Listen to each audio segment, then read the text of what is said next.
permasalahan adalah kumbang tanduk ini kan menjadi hama di berbagai macam tanaman. Nah, sekarang kita batasi di tanaman kelapa sawit maupun kelapa. Jadi jenis-jenis apa saja sih kumbang tanduk ini yang merupakan hama dan nanti seberapa besar statusnya itu?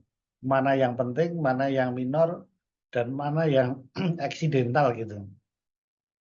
Jadi pertama kali kami tanyakan ke Mas Pras dulu lah ini kumbang tanduk apa saja.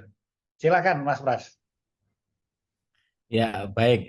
Terima kasih Pak Agus. Jadi kita kalau di perkebunan kelapa sawit khususnya itu mengenal berbagai macam jenis kumbang tanduk ya.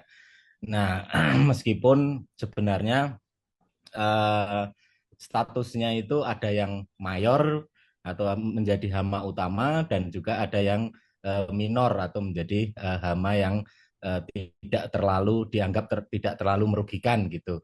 Nah, yang hama yang mayor, kategori mayor ada jenisnya namanya Oryctes rhinoceros gitu.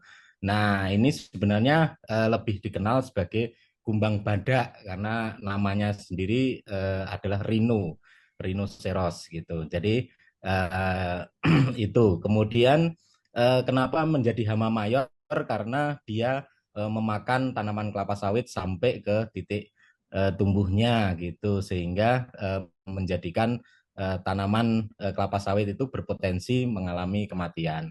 Nah, jenis kumbang yang lain itu ada kumbang tanduk yang lain itu ada Silotrupes, Gideon gitu. Kemudian ada Calcosoma atlas atau Calcosoma caucasus gitu. Kemudian ada Scapanes gitu. Nah, berbagai hama kumbang tanduk yang lain itu biasanya tidak dianggap merugikan secara ekonomi dalam skala luas gitu karena kehadirannya itu hanya mengurangi mungkin beberapa helai daun gitu sehingga tidak sampai pada mematikan tanaman hingga saat ini, laporan hingga saat ini. Itu Pak, kira-kira beberapa jenis kumbang tanduk yang dikenal pada tanaman kelapa sawit.